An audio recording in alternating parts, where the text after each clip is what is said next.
ஏண்டா இந்த சீசன் மாடா நீ எல்லாம் திருந்தவே மாட்டீங்களாடா. நான் கூட நினைச்சேன் சரி வரப்போற இந்த பிக் பாஸ் 8லயாச்சும் கொஞ்சம் மாற்றங்கள் இருக்கும், கண்டிப்பா அந்த காமனர்ஸ் கொஞ்சம் இடம் கொடுப்பாங்க. ஏன்னா காமனர்ஸ் அப்படிங்கிறது வந்து 2-3 சீசன் ஆக போகுதுன்னு நினைக்கிறேன். இந்த காமனர்ஸ்க்கு இடம் கொடுப்பாங்க. அது மட்டும் இல்லாம மக்களுக்கு தெரியாத புது முகங்களை ஏதாச்சும் உள்ள இறக்கி ஷோவை கொஞ்சம் விறுவிறுப்பா புதுசா கொண்டு போவாங்க நினைச்சேன். பட் அப்படிலாம் இல்ல நண்பர்களே, தரமான ஒரு சம்பவம் பண்ணிருக்காங்க. உங்க ப்ராடக்ட் தானாடா, சரி ரைட்டு. சோ வணக்கம் மக்களே. சோ இந்த வீடியோல பாத்தீங்கன்னா ஒரு 3 டாபிக் பத்தி பார்க்க போறோம். ஃபர்ஸ்ட் டாபிக் என்னன்னா, பிக் பாஸ் ப்ரோமோ எப்ப ப்ரோ வரும், பிக் பாஸ் எப்ப ப்ரோ ஸ்டார்ட் ஆக போகுதுன்னு சொல்லிட்டு நிறைய கொஸ்டின் வந்துட்டு இருந்து. ஃபர்ஸ்ட் நல்லா ஒன்று தெரிஞ்சுக்கோங்க, ப்ரோமோ அப்படிங்கிறது வர்றதுக்கு முன்னாடி வீடு அப்படிங்கிறது ரெடி ஆகி ஆகணும். ஏன்னா அந்த ப்ரோமோலே நமக்கு சின்னதா துண்டு சீட்டு மாதிரி க்ளூ கொடுத்துருவாங்க, வீடு எப்படி இருக்க போகுது, ஷோ எப்படி இருக்க போகுது அப்படின்னு சொல்லிட்டு. அதுக்கான வேலைகள் நடந்திருக்கு அப்படின்னு சொல்லியிருக்காங்க. அதுக்கான சின்ன இதுவும் நமக்கு கிடைச்சிருக்கு, அதை பத்தி பார்க்க போறோம். ரெண்டாவது பார்த்தீங்கன்னா கண்டஸ்டன்ஸ் லிஸ்ட். இது தெரிஞ்ச விஷயம் தான், எல்லா சீசனுமே ரூமர்ஸ் வரும். பட் இந்த சீசனுமே ரூமர்ஸ் நிறைய வந்துட்டு இருக்கும் போது சில பல ஆட்கள் மூலமா நமக்கு தெரிய வருது என்னன்னா, இந்த சீசனுமே நிறைய அவங்களோட ப்ராடக்ட் தான் உள்ளத்துக்கு போட போறாங்க அப்படி சொல்றாங்க. ஏன்டா ஏன்? சோ அது யார் யார் வரப்போறா அப்படிங்கறத பத்தி பார்க்கலாம். மூணாவது விஷயம் ஹோஸ்ட். ஹோஸ்ட்ங்கிறது நமக்கு தெரிஞ்சவனல, இல்ல இந்த ப்ரோமோ வரணும்னா ஹோஸ்ட் யாருன்னு தெரிஞ்சவனும். ஹோஸ்ட் இருந்தா தானே ப்ரோமோ வரும், வீடு இருந்தா தானே ப்ரோமோ வரும் அப்படிங்கிறது நிறைய விஷயங்கள் இதுக்குள்ள இருக்கு. சோ அதை பத்தி இந்த வீடியோல மொத்தமா பார்க்கலாம். ஃபர்ஸ்ட் வீடு அப்படிங்கிறது என்ன ஆச்சு, வீடு ரெடி ஆகுதா இல்லையா அப்படின்னு கேட்டீங்கன்னா, வீடை ரெடி பண்ண போறாங்க அப்படிங்கிறது வந்து நியூஸ் வந்துருச்சு. ஏன்னா கொஞ்ச நாளைக்கு முன்னாடி நீங்க பாத்திருப்பீங்க, அதை பத்தி நான் வீடியோ கூட போட்டிருந்தேன்.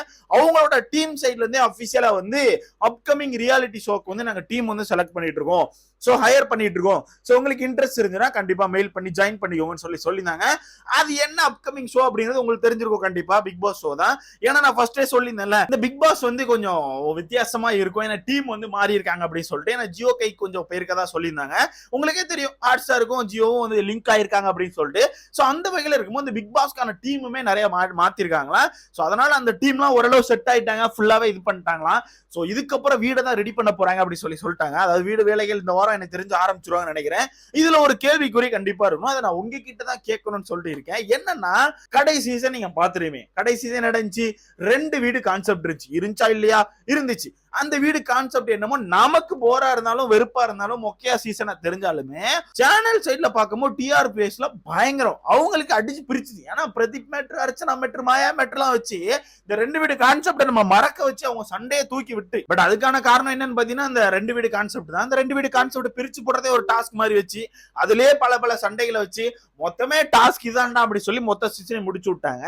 அதனால அதே 2 வீடு கான்செப்ட் தொடருமா அப்படின்னு கேட்டீங்கன்னா அங்க ஒரு கேள்விக்குறி இருக்கு. ஏன்னா மக்களுக்கு பிடிக்கணும். திருப்ப அவங்க என்னதான் அந்த சீசன் டிஆர்பி எடுத்துட்டாலும் அப்கமிங் சீசனும் அதே மாதிரி இருந்துச்சுன்னா மக்கள் நிறைய பேருக்கு வெறுப்பாயிரும். அதனால எனக்கு தெரிஞ்சு அதே கான்செப்ட் இருக்க போறது இல்ல. பட் மக்கள் உங்ககிட்ட தான் அந்த கொஸ்டின் கேட்க போறேன், அதே 2 வீடு கான்செப்ட் வேணுமா இல்ல ஒரு வீடே வச்சு டாஸ்க் நிறைய கொடுத்தா நல்லா இருக்கும். ஏன்னா கடைசி சீசன் டாஸ்கே இல்ல, கண்டிப்பா உங்களுக்கு தெரிஞ்சிருக்கும். கடைசி சீசன் பார்க்கும்போது டாஸ்கே இல்ல, ஒண்ணுமே இல்ல, சும்மா இருந்துச்சு பிக் பாஸ் வீடு. அந்த 2 வீடு பிரிச்சு விடுறது மட்டும் தான் ஒரு டாஸ்கா இருந்துச்சு தவிர வேற எதுவுமே இல்ல.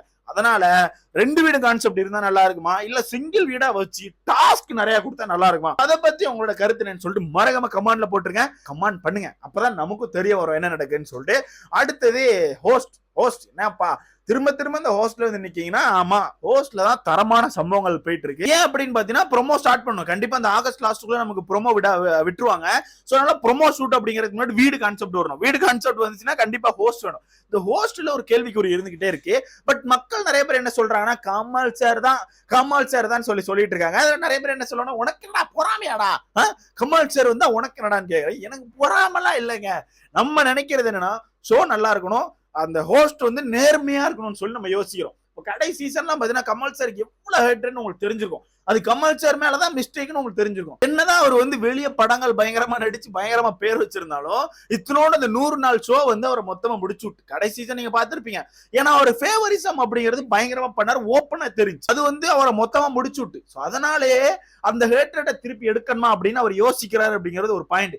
அது மட்டும் இல்லாம சேலரி வைஸுமே லாஸ்ட் சீசனே உங்களுக்கு தெரியும் 130 கோடி, இந்த சீசன் 150 கோடி கேட்கறாங்களா, அது ஒரு ரூமர்ஸ் போயிட்டு இருக்குது.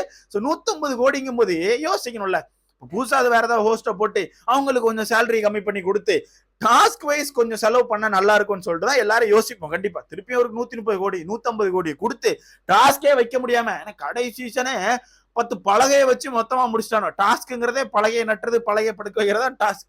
சோ அதனால இந்த சீசன் வந்து நம்ம கமல் சார் வேணான்னு சொல்ல, பிக் பாஸ்னா கமல் சார் தான், அது நம்மளுக்கு தெரிஞ்ச விஷயம் தான். பிக் பாஸ் தமிழ்னா அது கமல் சார் தான் அப்படின்னு நமக்கு தெரிஞ்சுட்டு, பட் இருந்தாலுமே ஒரு மாற்றங்கள் இருந்தா நல்லா இருக்குமான்னு சொல்லி தான் மக்கள் எதிர்பார்க்கணும். ஏன்னா கடைசி சீசன் நடந்த சம்பவத்தை வச்சு இல்ல இந்த சீசன் அப்படி இருக்காது, ஏன்னா டீம் சேஞ்ச் ஆயிருக்கு, ஆனா கண்டிப்பா கமல் சாருக்கு வந்து ஸ்ட்ரிக்டா வந்து கான்செப்ட் கொடுப்பாங்க, சாட்டர்டே சண்டே இதான் பேசணும் இதான் பண்ணணும்னு சொல்லிட்டு பிரிச்சு மையா வைப்பாங்க அப்படின்னா ஓகே தான். அது கமல் சார் அவரை தவிர்த்து இன்னொருத்தர் அந்த ஆக்ஷன் கொடுக்க முடியுமான்னு எனக்கு தெரியாது. ஏன்னா சாட்டர்டே சண்டே அவர் வந்து நீ ஏன்டா அப்படி பண்ண, குறும்படம் முழட்டுமா அப்படின்னு ஒரு மிரட்டதெல்லாம் பயங்கரமா இருக்கும். ஸோ அதனால டீம் சேஞ்சா இருக்கிறதுனால மோஸ்ட்லி அந்த மாதிரி ஏதாவது டிஃப்ரெண்டா நடந்தா நல்லா தான் இருக்கும். ஸோ வெயிட் பண்ணி பார்க்கலாம். பட் இப்போ வரதி சொல்றது எஸ்டிஆர் கையில தான் ஹோஸ்டிங் போக போகுது அப்படி சொல்லி தான் சொல்லிக்கிட்டு இருக்காங்க. என்ன ப்ரோ சும்மா எஸ்டிஆர்னு அப்ப வேற ஏதாவது பாருங்க அப்படின்னு கேட்டீங்கன்னா அதுக்கான வாய்ப்புகளும் இல்ல. எனக்கு தெரிஞ்சு அடுத்ததான் இந்த ஷோ வந்து கொஞ்சம் ட்ரை பண்ணிருக்காது எஸ்டிஆர் தான். ஏன்னா அல்டிமேட் அவங்க வந்து பண்ணிருக்காங்க. ஏன்னா பண்ணாத ஒரு ஆளை கொண்டு புதுசா போட்டு அதுல அவங்க ரிஸ்க் எடுப்பாங்களான்னு கேட்டீங்கன்னா வாய்ப்பு இல்ல. அதனால இதுக்கு முன்னாடி பண்ண ஒரு கேரக்டர் தான் உள்ளதி போடுவாங்க. பட் எஸ்டிஆருக்கு மக்கள் நிறைய பேர் சப்போர்ட் பண்றாங்க. இப்ப நிறைய வீடியோ நம்ம வீடியோ கமெண்ட்ஸ்ல கூட பார்த்தா எஸ்டிஆர் ஓகே தான் சொல்லிட்டு இருக்காங்க. பட் பார்க்கலாம், கமல் சார் தான் அப்படிங்கிறது ஒரு பாயிண்ட் தான், அது நான் இல்லைன்னு சொல்ல. நம்ம சொன்ன மாதிரி கமல் சாருக்கு இந்த சீசன் வந்து நல்ல ஒரு கான்செப்டை கொடுத்து இதுதான் பேசணும் இது பண்ணக்கூடாது அப்படின்னு சொல்லிட்டு ஸ்ட்ரிக்டா கண்டென்ட் கொடுத்து வெறியா அடிச்சாங்கன்னா பயங்கரமா இருக்கும். இல்லைன்னு சொல்லவே இல்லை, அவரோட ஆட்டிடியூட்லாம் அதெல்லாம் வெறியா இருக்கும். ஸோ வெயிட் பண்ணி பார்க்கலாம். அடுத்தது கண்டஸ்டன்ட் லிஸ்ட் இங்கதான் கொண்டு வச்சிருக்காங்க நண்பர்களே. இங்கதான் பெரிய வெடி வச்சிருக்காங்க நமக்கு. என்னன்னு கேட்டீங்கன்னா இப்ப கடைசி சீசன் பார்த்திருப்பீங்க, அவங்களோட ப்ராடக்ட் தான் நிறைய உள்ள இருந்துச்சு. அதுக்கு முன்னாடி சீசன் பாத்தீங்கன்னா கூட கொஞ்சம் அவங்க ப்ராடக்ட் தான் இருந்துச்சு. காமனர் அப்படிங்கிறது வந்து சீசன் ஸ்டார்டிங்ல நமக்கு தெரிய வந்துச்சு, இவங்க வந்து காமனர், இவங்க வந்து மக்கள் சைட்ல இருந்து வந்தாங்கன்னு சொல்லிட்டு ஸ்டார்டிங்ல தான் காட்டினாங்க. அதுக்கப்புறம் அவங்க எல்லாம் காமனர்ஸ் பாத்தீங்கன்னா வாய்ப்பே இல்லை, எந்த ஒரு காமனர்ஸுமே உள்ள வரல. சோ 2-3 சீசன் எனக்கு தெரிஞ்சு காமனர்ஸ் அப்படிங்கிறது பெருசா யாருமே உள்ள வரல. அதே மாதிரி இந்த சீசனை மொத்தமா முடிச்சிருவாங்களோ நமக்கு ஒரு டவுட் இருக்கு. கடைசி சீசன்லாம் காமனர்ஸே இல்ல. அதே மாதிரி இந்த சீசனுமே காமனர்ஸ் அப்படிங்கிறது எதுவுமே இல்லாம அவங்க ப்ராடக்ட் தான் ஃபுல்லா இறக்க போறாங்களா அப்படிங்கிறது ஒரு கொஸ்டின் இருக்குது. முக்கியமா அதிகபட்சமா இப்ப பேசப்படுற ஒரு பர்சன் ஜாலின் சோயா தான். என்ன ப்ரோ எல்லாருமே அவங்கள சொல்றீங்கன்னு கேட்டீங்கன்னா அங்கதான் ஒரு பாயிண்ட் இருக்கு. அவங்க வந்து குக்கு வித் கோமாளி மூலமா நல்லாவே ட்ரெண்ட் ஆயிட்டாங்க. ஒரு சைடு கொஞ்சம் நெகட்டிவ் இருக்கு, தமிழ் பேச தெரியல, மரியாதை இல்லாம பேசுறாங்கன்னு. பட் அதுவே உங்களுக்கு ஒரு பாசிட்டிவா ஒரு சைடு குரூப்பும் சப்போர்ட் பண்றாங்க, அவங்க பேசுறது நல்லா இருக்கு கியூட்டா இருக்குன்னு சொல்லிட்டு. இப்ப ஏன் அப்படி அவங்கள கண்டிப்பா அவங்க வருவாங்கன்னு சொல்றாங்கன்னா எல்லா ஷோலையுமே ஒரு டிஃப்ரெண்டா ஒரு நூல் கொடுத்திருப்பாங்க. பிக் பாஸ்ல ஜனனி ஒரு சீசன் வந்திருந்தாங்கல்ல, எனக்கு தெரிஞ்ச அசீம் சீசன் நினைக்கிறேன். அந்த சீசன்ல ஜனனி எவிக்ட் ஆனது வந்து ஒரு அன்ஃபேர் தான். அந்த டைம்ல அவங்களுக்கு ஓட்டு இருந்துச்சு. ஆனா அவங்கள ஏன் வெளியே எடுத்தாங்கன்னா அவங்க வந்து வெளியே ஒரு மூவில கமிட் ஆயிட்டாங்க. வெளியே வந்து ஒரு மூவில இருந்து அவங்களை கேட்டாங்க, லியோ மூவில கமிட் ஆகி உடனே வெளியே வந்து அந்த மூவி நடிக்க ஆரம்பிச்சிட்டாங்க. உங்களுக்கு தெரிஞ்சிருக்கும். அதே மாதிரிதான் ஜாலின் ஜோயாவை குக்கு வித் கோமால்ல இருந்து வெளியே எடுத்துட்டாங்க. உடனே கேட்கலாம், என்ன ப்ரோ அப்ப குக்கு வித் கோமால் என்ன பயங்கரமா சமைச்சிட்டு இருந்தாங்களான்னு கேட்டீங்கன்னா அப்படிலாம் இல்ல. குக்கு வித் கோமால்ல ஃபர்ஸ்ட்ல இருந்து கடைசி வரைக்கும் அவங்களை யூஸ் பண்ணது டிஆர்பிக்கு மட்டும் தான். ஏன்னா ஏதாவது பண்ணுவாங்க, ஏதாவது ஒரு அட்ராசிட்டி பண்ணுவாங்க, இல்ல யாரை பத்தி ஏதாவது பேசுவாங்க, உனக்கு என்னாச்சு மண்டையில பிரச்சனை அப்படி ஏதாவது கேட்பாங்க. சோ அதை வச்சு நமக்கு டிஆர்பி கிடைக்கும்னு சொல்லி தான் சேனல் யூஸ் பண்ணிட்டு இருந்தாங்க. அப்படி யூஸ் பண்ண பர்சனை கடைசி வரைக்கும் கொண்டு போயிருக்கலாம். அப்படி கொண்டு போயிருந்தாங்கன்னா பிக் பாஸ்ல கொண்டு வர கஷ்டமா இருக்கும். என்ன ப்ரோ அங்கேயும் கடைசி வரைக்கும் கொண்டு வந்துட்டாங்க, திருப்பி இங்கே இறங்கிட்டாங்கன்னு சொல்லி ஒரு கொஸ்டின் வரும். அதனால இப்ப என்ன பண்ணிட்டாங்கன்னா அப்படி நடுவுலே வெளியே தூக்குற மாதிரி ஒரு எவிக்ஷனை கொண்டு இப்போ குக்கு வித் கோமால்ல இருந்து நம்ம ஜாலின் ஜோயா வெளியே போயிட்டாங்க. வெளியே போனதுக்கான காரணம் அடுத்த பிக் பாஸ் தான் அப்படின்னு சொல்லிட்டு இப்போ ஒரு இது வந்துட்டு இருக்குது. இது கேட்க உங்களுக்கு ஒரு வித்தியாசமா இருந்தாலும் இதுதான் உண்மை. அதனால எனக்கு தெரிஞ்சு ஃபர்ஸ்ட் கண்டஸ்டன்ட் தான் உள்ள வர போறது ஜாலின் ஜோயா தான் அப்படிங்கறது தெரிஞ்சு போச்சு. அடுத்தது 2வது கண்டஸ்டன்ஸ் யாரு கண்டிப்பா பேசப்பட்டு இருக்காங்கன்னா அதுவுமே ஒரு குக்கு வித் கோமாளி தான், அஸ்வின் குமார், நமது ஸ்லீப்பிங் ஸ்டார் அவர்கள்.